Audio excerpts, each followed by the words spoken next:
So recently, I've noticed a lot of games nowadays have a lot of gambling features or just straight up gambling in them. And today, I'm gonna talk about some of my favorite games and their gambling features and ranking them from so bad my 6-year-old grandma won't fall for it to oh god, yes! And if you like this video, then please like and subscribe. It's free and it supports the channel a lot. And a side note, I don't condone gambling or want to influence at all, since a lot of people actually have problems with gambling and could try to be recovering or stopping their addiction. But now, onto the video.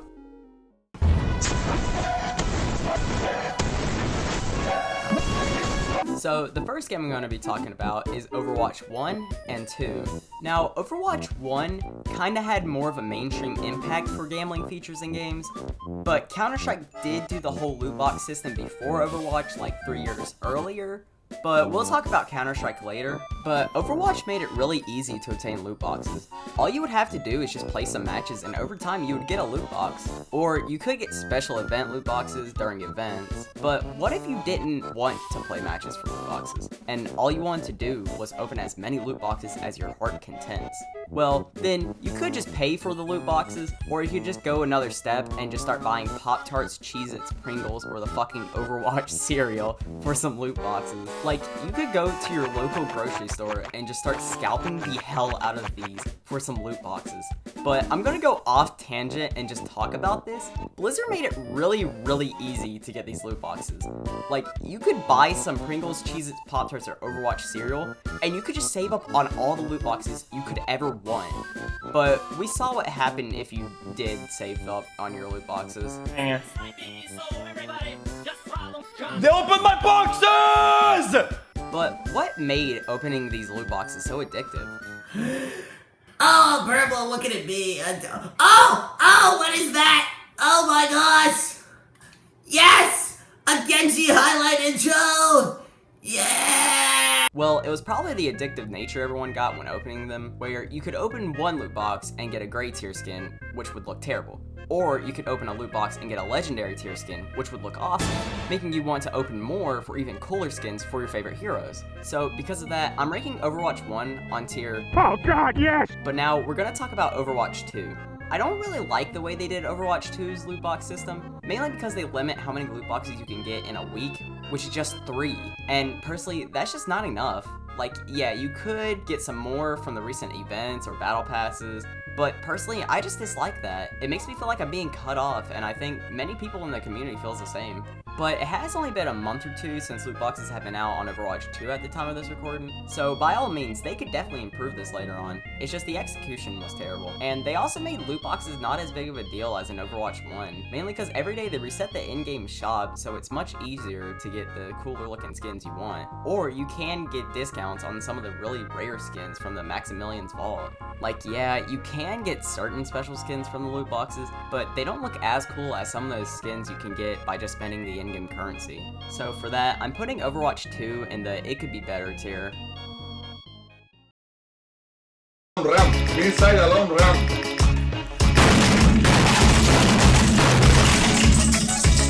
Alright, so just like how I talked about Overwatch 1 and 2, I'm going to be talking about the first game and then its sequel. So Counter-Strike was one of many games that started the whole loot box crave, same as Overwatch did, but Counter-Strike stands out from the rest because it started its own player-made economy, where people were spending real-world currencies for a chance to get a weapon skin that could be more than the amount that they spent on the loot boxes. But how does this connect with gambling, besides the loot boxes? Well, once they added these loot boxes back in 2013, and people saw how much these weapon skins were going for, then people started making websites where you could just spend real-world currency for a guaranteed weapon skin. And when this happened, many people got hooked on these websites, even though many of them were starting to come out as scams. And many of these websites were being heavily promoted on sites like YouTube and Twitch. So I'll put Counter-Strike Global Offense on tier it could be better, but now Counter-Strike 2. Counter-Strike 2 didn't change much about these loot boxes since they're exactly the same as Counter-Strike Global Offense, but now they changed it where you have to buy a one-time purchase of $15 to do things like leveling up and obtaining loot boxes from just playing. So putting two main features behind a paywall kinda sucks, but you can still just buy them on the Steam community, but you would be paying extra since you would have to buy the key and the loot box just to open it. So for that, I'm gonna put Counter-Strike 2 on tier this kinda sucks. Lingang guli guli gu. So this may surprise a lot of people since Webfishing is a game that not many people would think has gambling features in it. But surprisingly, it has one single gambling feature in it, and that's the scratch-off tickets. Now, I'm going to talk a little bit on Webfishing since this is just a small gambling feature in a game about fishing, but everyone knows what a scratch-off ticket is, and surprisingly, they added it in this cute little game, where when you head to the beach, you can find a shady-looking shop, and this is where you can find the infamous scratch-off tickets, with the prizes being $10,000 to $100,000 of in-game cash. So, for this cute little game having a fun little gambling feature, I'm going to put it in tier pretty good. Nothing says loving like my chocolate chip cookies.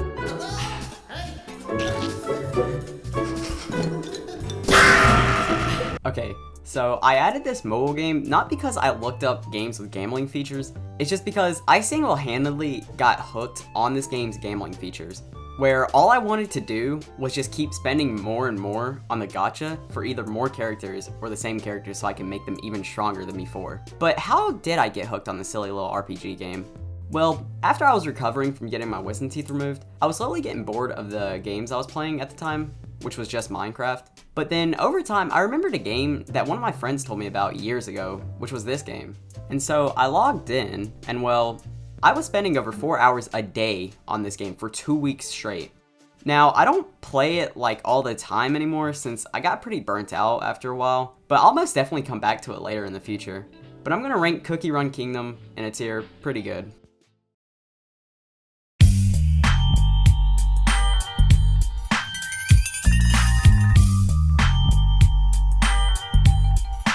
So GTA has had gambling features in their games for many years now, but I'm going to be talking about GTA 5 since, like I said, they've had these features since like Vice City, but GTA 5 kinda stands out from the other titles because they made it where the only way to interact with these features is by being online. Now, the casino isn't really anything special since they only really added it for a heist, but they made it so players could actually go inside the casino and play these games. And the games aren't anything special since all they really are is normal casino games.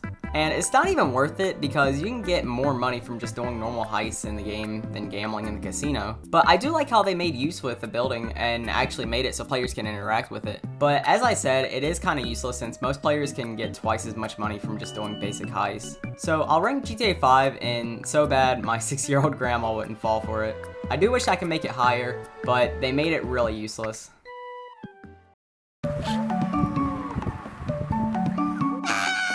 So I loved Cult of the Lamb, and I really didn't even know that this game even had a gambling feature in it, but it does. And that feature is Knucklebones. In Knucklebones, you get a set of dice, and your objective is to try to get a higher score than your opponent by stacking dice of the same value.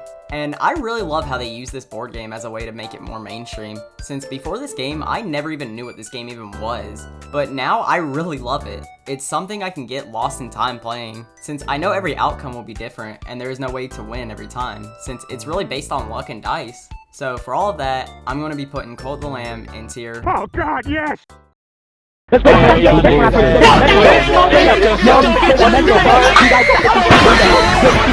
So I grew up playing a lot of Call of Duty Zombies, but I slowly over time stopped playing it since every game was starting to get stale and very competitive. But the COD games I played a lot of was Black Ops 2 and 3. Now, Black Ops 2 didn't have any gambling features, but every COD game actually does, since the mystery box can be seen as just gambling, but I'm not going to be talking about the mystery box since I love the box and would never disrespect it. But Black Ops 3 stands out, and that's because of Dr. Monty's factory. Now, the way Dr. Monty's factory worked was, over time, you would get liquid divinium by leveling up, unlocking doors, or buying perks or guns. But when you get at least 1 to 3, you can spend them in the factory for better gobblegums. And you could get god tier gobblegums or low tier crappy ones. And the amount of liquid divinium you spent, the more gobblegums you would get and the higher the chances for better gobblegums. And over time, when you use these gobblegums, you could run out of them, so you would have to go and spend more to get more of that exact gobblegum. So for Black Ops 3 trying to make a mainstream gambling feature, I'm gonna put it in tier, it could be better. Thank you guys so much for getting to the end of the video. This video didn't really take that long to make, but it kind of did. And sorry I took so long to even make a video. I had 2 other videos that I made, but I kind of lost them when upgrading my computer storage. So I am very sorry about that, but I am going to try to be posting more. It's just I'm not really used to posting a lot of content in a short time. So I am very sorry, but I will try to post more, guys, and thank you for the support and everything. And if you did like this video, then please like and subscribe, or just like. It helps the YouTube algorithm push my content out more, so thank you all.